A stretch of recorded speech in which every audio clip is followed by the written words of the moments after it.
Hey, my name is Jared and you're watching Backroad Exploration, and today I would like to give you my long-term review of the 2.5-inch dual sport lift from AEV.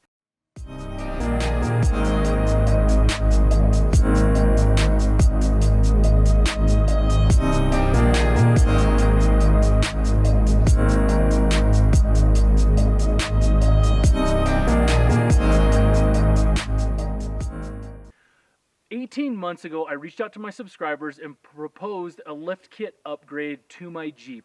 The old lift was getting really worn out, some of the bushings had actually fallen out, and I had some metal on metal contact, and it was really needed for me to go and do an upgrade. And so I picked 3 lifts that I liked. The AEV was definitely my favorite, but I picked 3 lifts that I liked and put that out to my subscribers and said, hey, you choose which lift I'm going to do, I'll run it and then let you know my thoughts on it. One of my things about reviews, it's really hard for me because I love to give a review after I've really used something, and obviously running something for 18 months kind of makes it a little bit hard for me to give feedback to those who are interested in it. So I've tried to kind of give little updates here and there in my videos, but today the purpose is to really outline my experiences with this lift kit, tell you who I think it's for, maybe who it's not for, and would I recommend it to you. I would say the most important factor when determining what lift you should get really depends on how you plan on using your vehicle, especially how you intend on using your Jeep. Now, I want to give you a little bit of an outline of how I use my Jeep so that you get an understanding of the type of use this has been under. I plan on sharing a lot of different footage from my off-road adventures so that you can kind of get an idea of the conditions that it's been in and the type of use that it's had to go through. Now, I'm definitely not a rock crawler. Now, I do some rock crawling, and definitely am not afraid of hitting some technical sections, but I'm not going out and just looking for black diamond trails to go and hit. I consider myself an overlander, and the vast majority of the trails that I'm going on are Forest Service roads, 2-track desert trails, a little bit of slick rock, getting into really remote areas where there's a lot of tough terrain, but not necessarily the type of terrain that's really pushing the articulation of the vehicle super hard and putting it through really difficult paces. Now, I think it's important to point out that that doesn't mean that I haven't done anything hard with it at all. In fact, the vast majority of the miles that this Jeep takes is off-road. I don't use it for commuting. I use it a little bit for running around in town because I just like to drive it. But the vast majority of the miles that I put on this vehicle are off-road or headed to my off-road adventures. And so the terrain that it's going on is always hard, rough terrain. So it has to be well able to handle a beating. Now, when you're considering a lift, obviously you can go from anywhere between like a $200 budget lift or to a $5,000 or $6,000 dual stage, remote reservoir, adjustable clickers type lift. It's so huge, it can't all really be covered. And I don't have a ton of experience with like 10 other lift kits, so I can't tell you like, oh, I like this better than this one, and this one. That wouldn't be an authentic experience.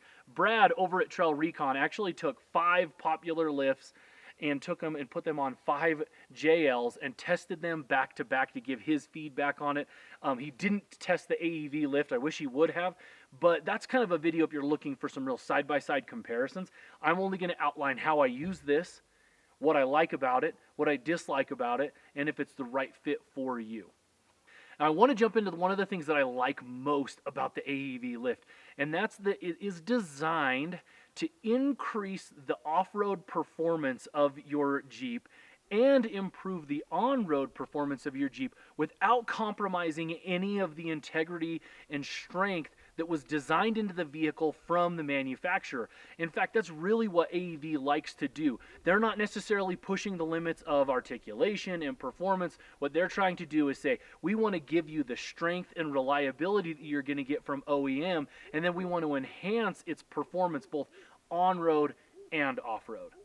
So, how does it perform on-road? The on-road performance of a lift is actually the most important factor unless you have a dedicated Trailer Queen rock crawler, because that's where you're going to be spending the vast majority of your miles. And that is where this AEV 2.5-inch dual sport lift really shines.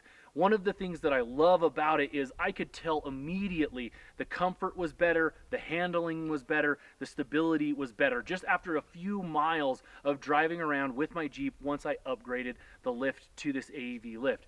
It's super, super comfortable. And in fact, I felt like I was driving an entirely new vehicle. I've driven JLs, I've driven mini JKs, all in the factory OEM lifts, which are actually pretty comfortable and quite capable. But this lift kit far exceeds those, in my opinion. It's much more capable off-road. You're going to have better articulation. You have, of course, better ground clearance because you've added a lift to it. And you're going to have better on-road performance and stability. AEV's design is centered around correcting the geometry that the lift changes so that the performance is identical and better than what you had from the manufacturer. And I like that because we're talking about thousands upon thousands of man hours that Jeep and Jeep engineers have put in to designing their vehicle to be really capable and comfortable to drive. And a lot of times, especially on the budget end of lifts, you add a lift and it really changes that geometry. It messes up the on-road performance and the off-road performance. All it really does is give you that look and that lift, and overall really actually decreases the overall performance of the vehicle, where this lift is really, really nice. I spend a lot of time as I'm driving to southern Utah and things like that on, highways and freeways to get down there, and this is so much better. In fact, like I had mentioned earlier, it was like I got a brand new vehicle from the factory.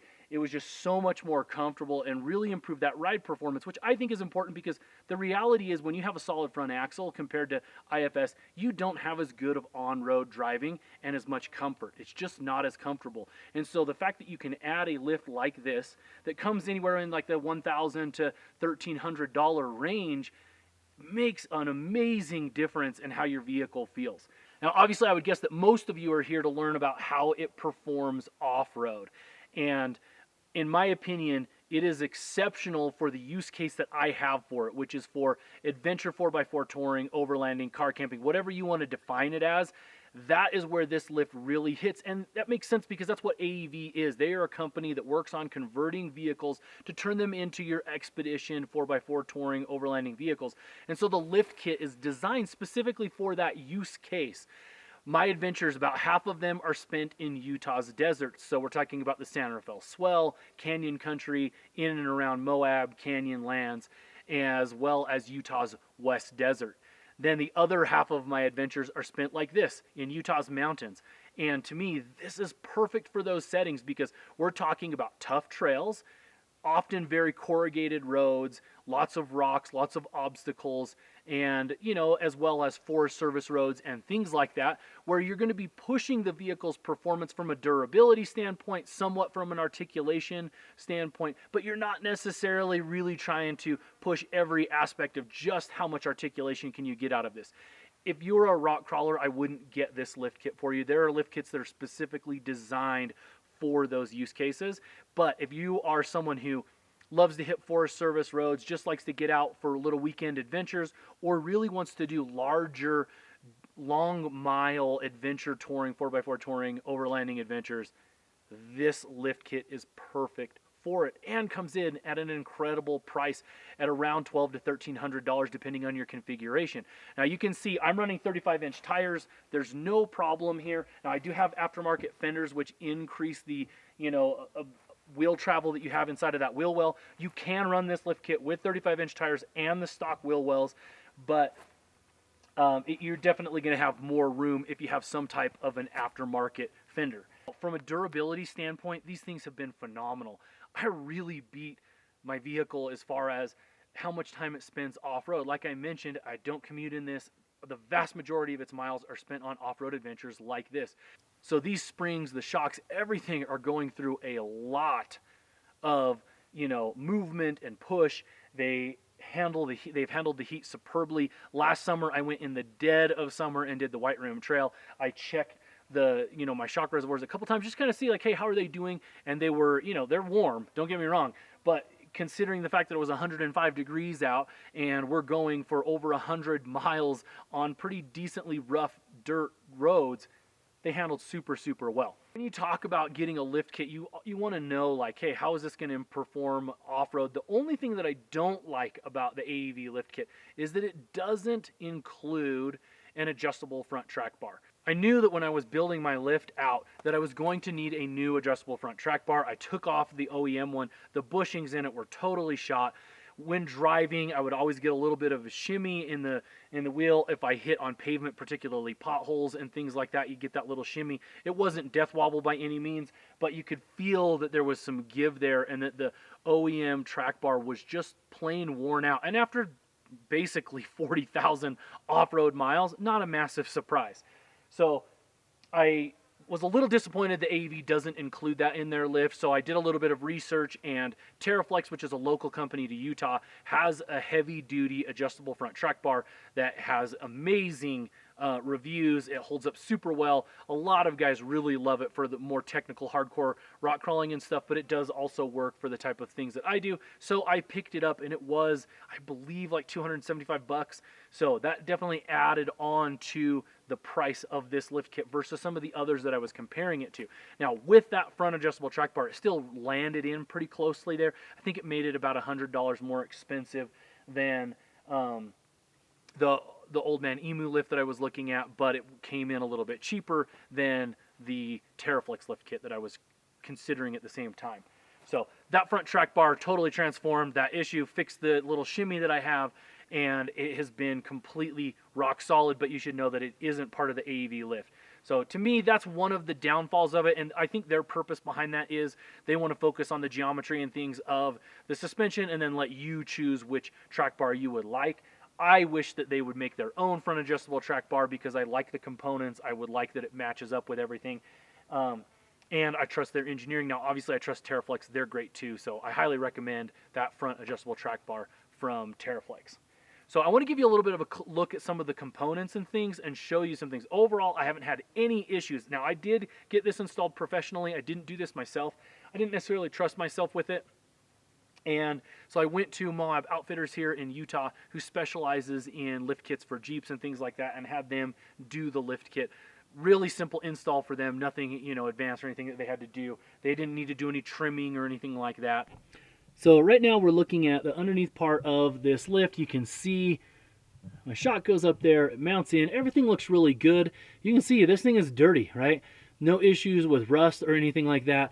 Now you can see here they have their geometry correction brackets that you install. You know, everything there looks quite nice. But I have had an issue over here with this shock, just getting the shock reservoir cover to stay in place. Now it is not a huge issue, but I have had to adjust that a couple of times. I really don't know why it's going poorly on this side and not on this side. The only thing I can think at this point, because I've changed the, you know, the mounting material and bracket that's going around it, and it still continues to happen. I'm guessing that the, you know, the rubber boot here is maybe just a little bit wider. Maybe it got a little stretched out or something like that, and it's making it get all scrunched down like that. So I've had to adjust that a few times. Not a big issue, but something that I wanted to point out as far as the rear portion of my suspension setup. So here's a quick look at my front driver's side, you know, shock and spring. Everything here looks really good. As you can see, it uses the Bilstein shock.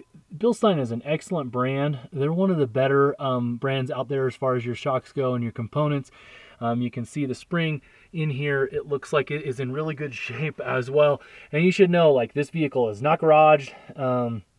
It spends all of its time outdoors, and I'm not seeing really any issues with rust. You can see on the spring I've got some dirt and things like that, but everything overall is holding up really, really nicely for the setup of my front suspension here. So nothing super advanced going on, but gives me lots of room. You can see just how much space there is here in the wheel well with a 35-inch tire. So I'm gonna have pretty decent articulation off-road in the front in particular. The back isn't quite as good, but it is still really solid. So over the past 18 months, I've put thousands of off-road miles on this lift kit, and it has held up extremely well. I've had no durability issues. I've had no performance issues with it. I haven't even had to tighten a bolt. I've checked a few just to make sure that things hadn't loosened up after the install and after some really corrugated trails, and it is all in tip-top shape. Now, AEV does offer several other renditions of their lift. They offer a 2.5-inch lift like I have, the dual sport lift. They also offer a 3.5-inch lift, and they offer a 4.5 high capacity load lift. I know a lot of people who are using that 4.5-inch lift when they're trying to run bigger than 35-inch tires, so either 37s or 40s, and they're running a really heavy setup. So perhaps they have a drawer system in the back of their Jeep, or they're running a rooftop tent that they're sleeping out of, and things like that. On my off-road adventures, I'll put my entire family, we have a family of 5, and our dog, and all of our gear in the Jeep between the roof and the back of the Jeep, and I still have all of the room that I want. Now, if I was going to be doing a lot of hard rock crawling with all of that weight in there, I do think it would be better to go to that bigger lift with the high capacity springs, just to take away any sag that you would perhaps have in the rear. I don't really get a lot of sag in the rear because we're just not running that heavy of a setup, but that is something to consider if you know you're going to be really loading down your rig for your off-road adventures. Hopefully this helped you understand if the AEV 2.5-inch dual sport lift is right for you. If you're wanting to run 35-inch tires, have an extremely capable vehicle that is great on-road and off-road, and have a lift kit that you can trust and has a lot of reliability and durability, this kit is an exceptional option for the price. I highly recommend it. If you want to follow me on the day-to-day, you can do so on Instagram at Backroad Exploration. Thanks so much for watching.